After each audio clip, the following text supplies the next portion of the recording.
Sejam todos bem-vindos ao primeiro episódio do podcast Refletindo Indo, um lugar para aprofundarmos em questionamentos em busca do autoconhecimento e reconexão espiritual, porque para quem procura profundidade, uma piscina não é suficiente.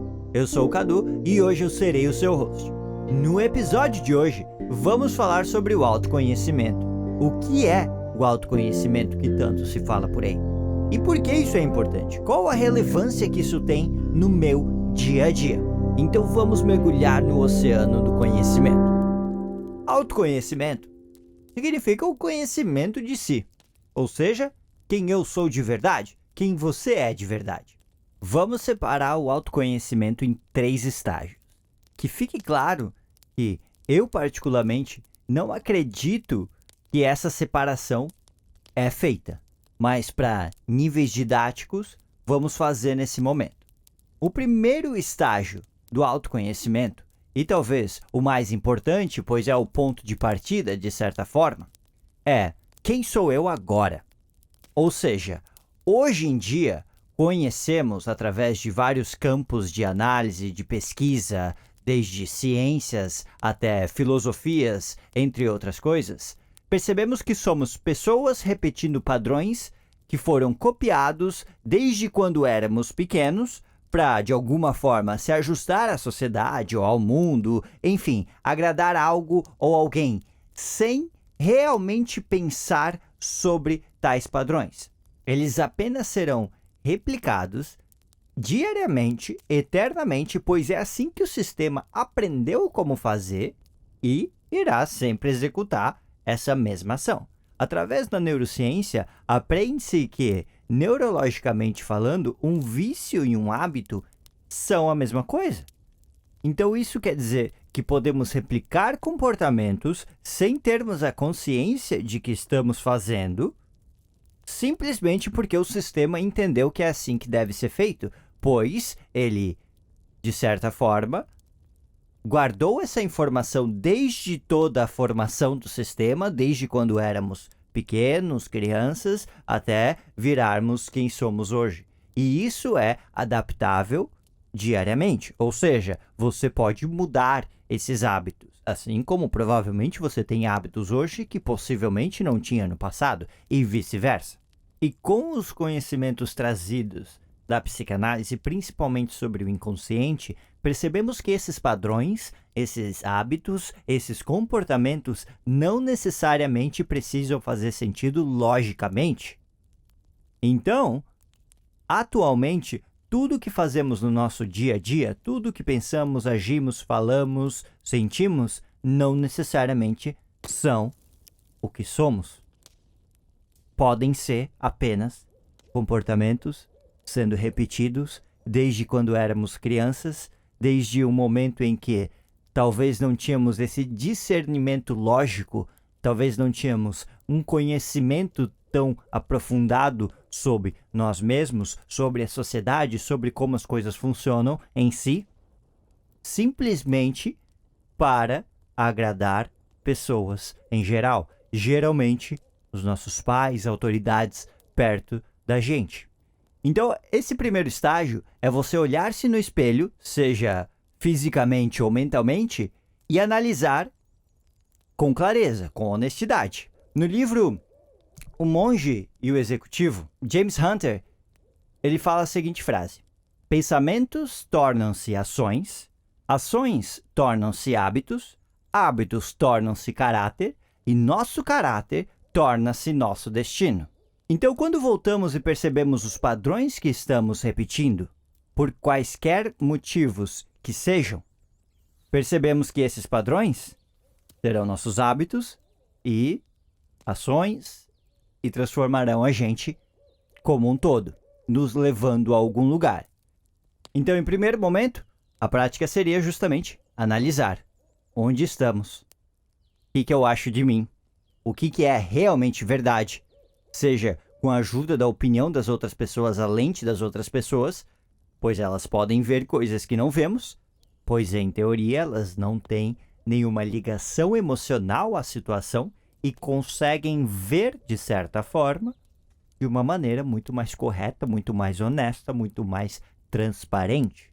onde que se nós mesmos tivermos que ser os juízes e os réus, é possível que possa haver um conflito de interesses ali, certo?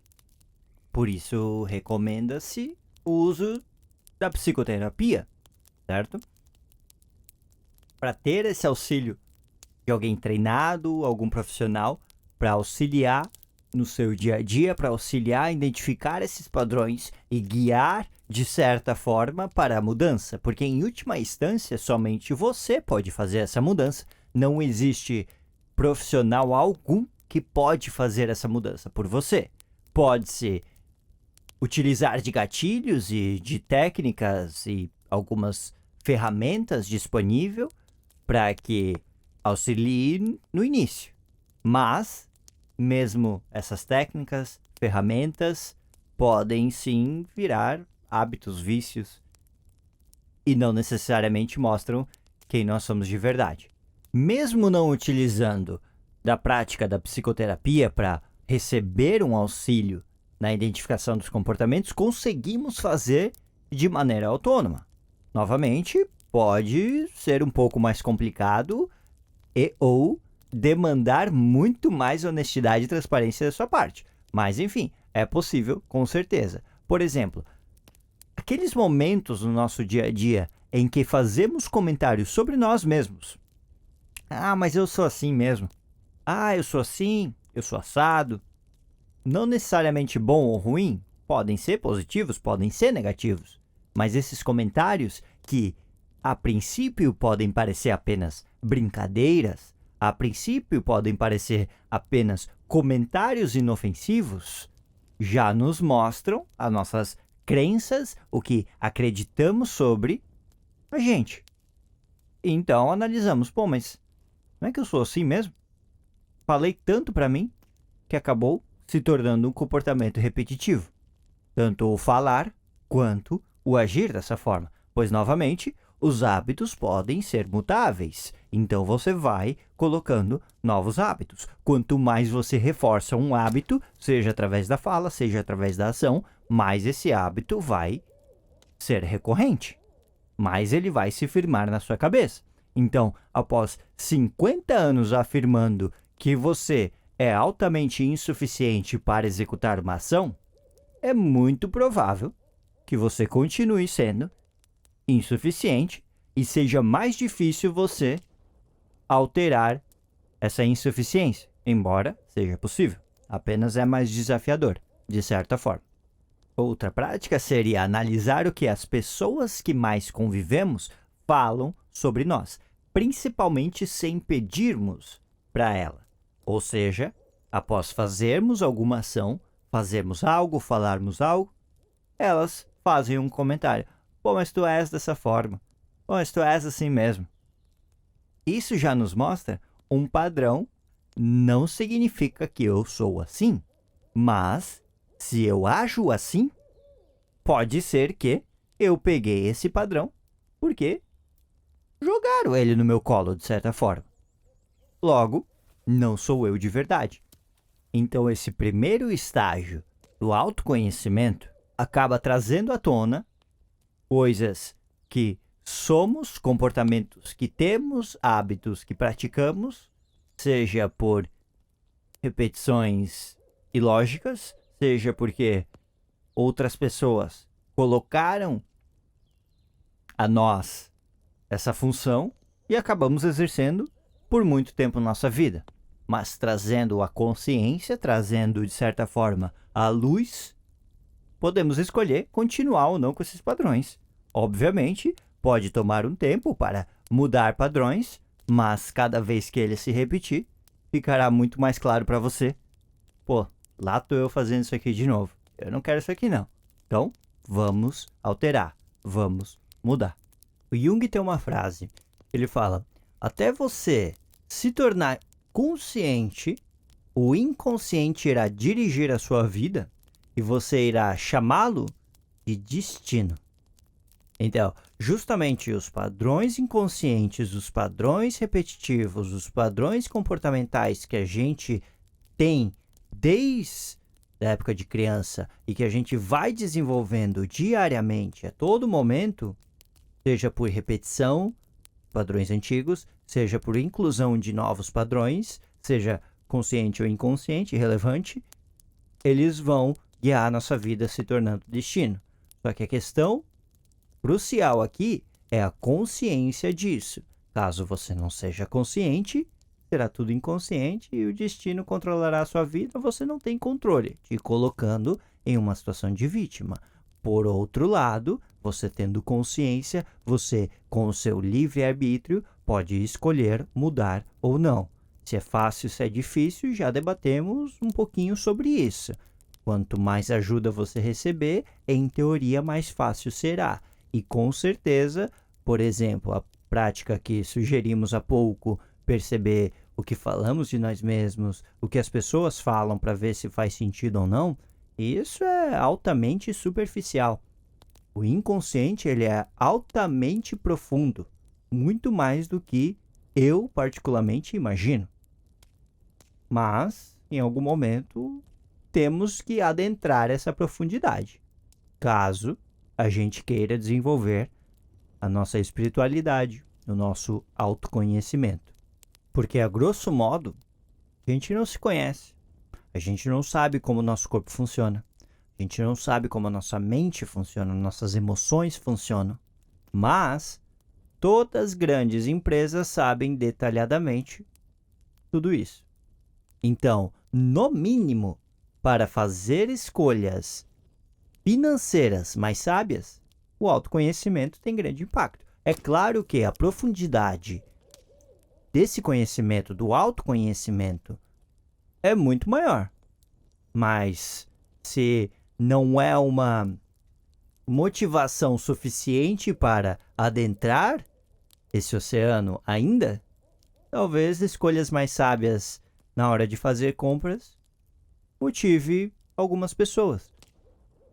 Após iniciar o processo de autoconhecimento e começar a quebrar padrões que vêm se repetindo por um longo período, de maneira inconsciente, e começar a trazer à tona cada vez mais coisas, crenças, ações, pensamentos, emoções que fazem sentido com o que almejamos nessa vida, independente de sabermos ou não qual é o ponto final, além, obviamente, da morte física, chegamos ao segundo estágio do autoconhecimento, que é quem éramos nós quando crianças.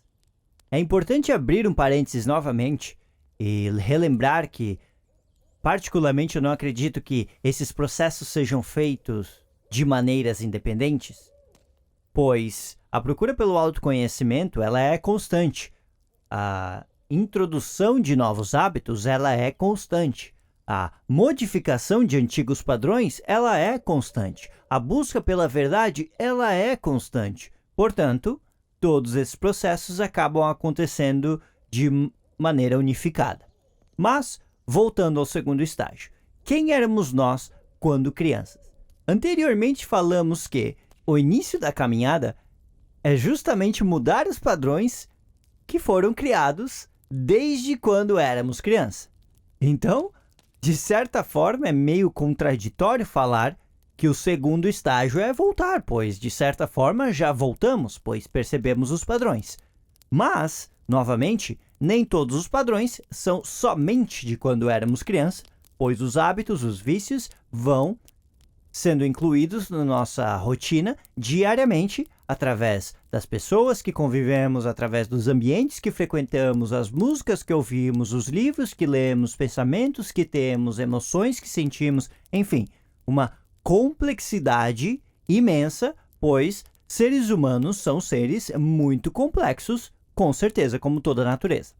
Mas, tendo início esse processo de autoconhecimento, começando a mudar esses padrões, nos remete a justamente saber qual é o ponto final. Ou seja, eu vou mudar padrões para chegar aonde, basicamente? No que eu acredito, o que eu quero ser quando crescer, de certa forma.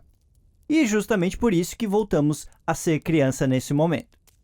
Sabemos que o corpo e a mente da criança não está totalmente desenvolvido. Obviamente, Passam-se os anos e eles vão se desenvolvendo. E, novamente, justamente por isso que os padrões podem se iniciar nesse momento. Mas a questão é que as crianças já chegam aqui sabendo qual é o ponto final, de certa forma. Mas precisam aprender processos mundanos no meio do caminho. Andar, falar, comer, enfim, todas as necessidades básicas, e por isso precisam de um auxílio de certos guias. No caso, os pais, os cuidadores e pessoas que vão estar ali. Mas também é atribuído aos pais, a essas pessoas, educar a criança. Só que nesse processo de educar-se alguém, é onde pode-se criar justamente os padrões. Não estamos aqui tentando achar culpados para todas as questões, pois de certa forma vamos sempre olhar para cima e falar: foi meus pais, e os pais deles, e os pais deles, e os pais deles, e os pais deles, e assim eternamente. Então, todo mundo num vitimismo eterno e não se resolve nada no final das contas. Mas quando falamos que elas já sabem, de certa forma, qual é o ponto final, é que lá no âmago delas, elas sabem o que atrai elas, o que elas gostam realmente. Algumas vão gostar mais de artes e qualquer tipo de arte, algumas gostarão de música especificamente, desenho especificamente, dançar, enfim, uma infinidade de coisas, não só relacionadas à arte, mas, enfim, relacionadas a todas as coisas que existem no mundo. E nesse momento você para e pensa: pô, mas eu também sei o que eu gosto, eu também sei as coisas que me atraem, embora possa ser que eu não faça elas todo momento do dia, mas com certeza eu sei as coisas que me atraem. E isso pode ser dado a justamente o primeiro estágio do autoconhecimento, começou a se conhecer, ou até mesmo sem se conhecer. Mas o ponto crucial é que a criança não tem algo que nós temos, que é o pré-frontal totalmente desenvolvido. Hoje sabemos que o cérebro se desenvolve de trás para frente, ou seja, ele começa na nossa nuca e termina no pré-frontal. Portanto, a última parte do cérebro a se desenvolver é justamente a parte que faz toda essa análise de raciocínio, de pensar, de certa forma, limitar. E, se pararmos e olharmos com relação à psicanálise, é justamente onde o ego está. Pois é justamente quem vai julgar o que é certo e o que é errado. Não ele sendo o vilão, mas sendo um fator de possivelmente barreiras sendo criadas onde não existem. Então, para a criança, não existe algum problema em, se ela gosta de dançar, ela vai dançar. Se ela gosta de falar, ela vai falar. Se ela gosta de jogar bola, ela vai jogar bola. Não existe uma crença limitante falando que algo não pode ser feito, que isso não consegue se fazer. Ela fará da maneira que ela entender que deve ser feito. Às vezes pode ser um pouco engraçado, às vezes pode ser fofinho, às vezes pode ser politicamente incorreto, enfim. Perceba que as crianças não têm os filtros que nós adultos temos, porque ainda não têm os padrões repetitivos criados dentro da sua psique. Ou seja, elas ainda não têm esses filtros criados dentro delas, limitando elas de certa forma. Para nós, consideramos que é uma coisa boa, pois isso nos faz encaixar a sociedade, nos faz encaixar numa roda de amigos, nos faz ser o dito normal, onde que uma criança pode ser considerada anormal ou até um pouco louca, mas é ela agindo na sua essência. Nós, muitas vezes, deixamos a nossa essência de lado para ser o que não somos. Portanto, precisamos voltar no primeiro estágio e perceber: quem sou eu mesmo? Ah, eu estou sendo isso aqui? Pô, mas não era para eu ser isso, era para eu ser outra coisa. Eu nem gosto disso que eu estou sendo, então não faz muito sentido eu continuar sendo isso. Mas para isso, terei que abrir mão de alguns ambientes, algumas pessoas, dentre outras coisas. Portanto, voltando a ser criança, eu consigo reviver a minha essência, mas sem os filtros. Não posso agir com os filtros que eu tenho. Caso contrário, possivelmente não conseguirei agir seguindo a minha essência, pois por vezes não se encaixará no dito correto, não se encaixará no dito aceito. Por isso que nós, com os nossos filtros, é um pouco difícil seguir a nossa essência, pois lá dentro algo grita e me chama para ser jardineiro. Mas, aqui fora, jardineiro não ganha muito bem, jardineiro não tem muito prestígio, jardineiro não sei o quê, mas mal sabe essa pessoa que, começando esse processo de trabalhar com jardinagem, de desenvolver técnicas para melhorar o seu trabalho, porque está sentindo-se feliz, está seguindo a sua essência, algo lá na frente irá desabrochar. E esse desabrochar pode vir, sim, todas as recompensas financeiras, emocionais, psicológicas e que irão satisfazer o que essa pessoa tanto busca em um emprego, num escritório, sem nenhuma planta por perto. É atribuída a Platão a seguinte frase: podemos facilmente perdoar uma criança que tem medo do escuro? A real tragédia da vida é quando os homens têm medo da luz. Então perceba que, nesse contexto, a luz poderia ser essa essência, essa consciência do que quer e irá fazer de qualquer maneira. Onde a criança, ela não tem medo da luz, ela tem medo da escuridão, da falta, da ausência da luz. E a tragédia da vida seria o homem, ou seja, seres humanos, homens e mulheres, terem medo da luz. Porque a luz não dá dinheiro, a luz não tem esse prestígio tão grande, que é o exemplo da jardinagem.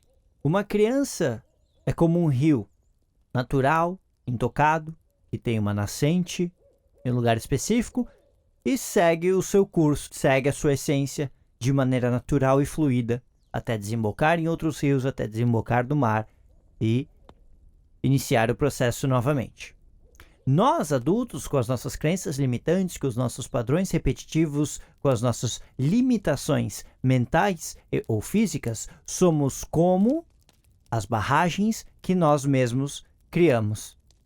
O que acontece com o rio sendo criadas essas barragens? O rio não consegue mais seguir a sua essência. Portanto, um rio que não segue a sua essência acaba-se com ecossistemas. Uma pessoa que não segue a sua essência não dá a oportunidade de outras pessoas se inspirarem a seguir a sua essência.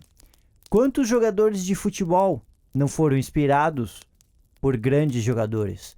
Quantos músicos, artistas não foram inspirados por outros músicos, por outros artistas? Novamente, não estamos colocando a culpa em alguém, mas apenas mostrando como o efeito cascata acontece inevitavelmente, pois somos uma sociedade.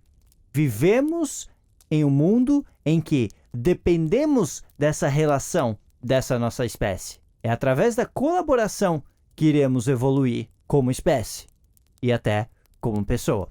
Então, a busca do autoconhecimento, por mais que seja um conhecimento de si, ou seja, pode parecer que só eu importo, mas o impacto é altamente gigantesco.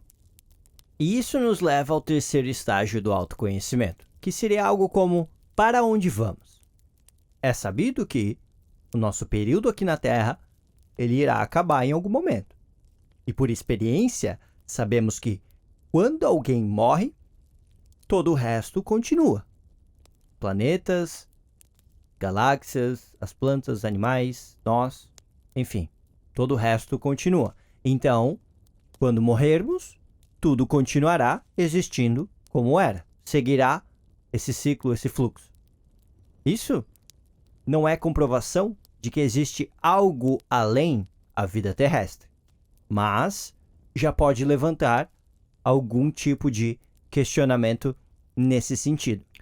No caminho do autoconhecimento, é inevitável esbarrarmos em alguns conceitos e tentar entender o que esses conceitos significam. E dentre eles, temos arquétipos, sombras, próprio inconsciente, consciente coletivo, sincronicidades, enfim, uma gama infinita de conhecimento, ou seja, uma profundidade de conhecimento que não cabe na nossa mente humana analisar e botar dentro de uma caixa, dentro de uma cronologia, pois todas elas acontecem ao mesmo tempo, assim como os processos do autoconhecimento em si. Isso é de extrema importância porque com esses conhecimentos entendemos que existe algo além da fisicalidade, ou seja, o metafísico, que é onde entramos nesse terceiro estágio. É inevitável entrarmos no lado metafísico, independente de se gostamos, se aceitamos, se já vivenciamos, se já experienciamos ou não. Ele está presente a todo momento. Ele está influenciando a todo momento. Mas, nos outros níveis, nos outros estágios, podemos negligenciar esse lado, pois, em teoria, tudo, de certa forma, explica-se de uma maneira lógica e racional e que, enfim, deixa o nosso cérebro humano completamente satisfeito com as respostas. Onde que, nesse último estágio, existem várias perguntas, inclusive a própria pergunta para onde vamos, que ela não necessariamente tem uma resposta que se aplica a todos e que todos aceitam, de uma maneira geral, vamos dizer assim. Portanto, cabe à experiência de cada um decidir no que acreditar, no que está sentindo, no que lhe convém de certa forma. Aqui podemos entrar em um profundo questionamento sobre os filtros e o que me convém, e enfim, e não sairemos muito do lugar, pois iremos nos contradizer a cada momento. Já relacionando a Jung, que foi um grande pesquisador e expoente justamente dos arquétipos, inconsciente coletivo, sincronicidades, dentre outras coisas, ele, no seu livro Memórias, Sonhos e Reflexões, uma tradução livre, ele fala a seguinte frase: a pergunta decisiva do homem é: tem o homem alguma relação com algo infinito ou não? Ele diz isso justamente porque se chega-se à conclusão de que sim, então podemos tirar do caminho todas as futilidades que temos aqui nesse finito e então seguir essa relação com o infinito.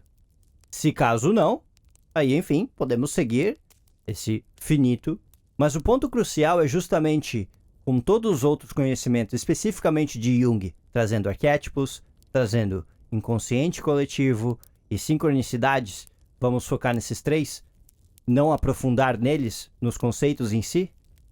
Em outro momento podemos fazer isso, mas tendo esses conceitos em mente, é inevitável perceber que existe uma força por trás do que acontece por aqui, do que podemos ver, do que os nossos sentidos conseguem perceber. E esse acaba sendo o último estágio, pois, como mencionado anteriormente, ele é muito mais abstrato ao mesmo tempo e acaba-se sendo quase impossível trazer em palavras que todos irão compreender. Então, justamente, a experiência, a vivência trará esse lado à tona. Cada um da sua forma, cada um do seu jeito e no seu tempo. Não é uma competição, mas, sendo o último estágio, é justamente porque voltamos a esse não ter fim. Então, tudo que vivenciamos aqui, nesse finito, acaba sendo apenas uma sementinha dentre milhares, milhões, infinitas sementes. E nesse momento, retornamos à nossa real essência, seja ela qual for. Então percebemos que o caminho do autoconhecimento, a busca pelo autoconhecimento, ela realmente é infinita. Então, de certa forma, o autoconhecimento transcende qualquer tipo de ganho no dia a dia. É algo muito maior que isso.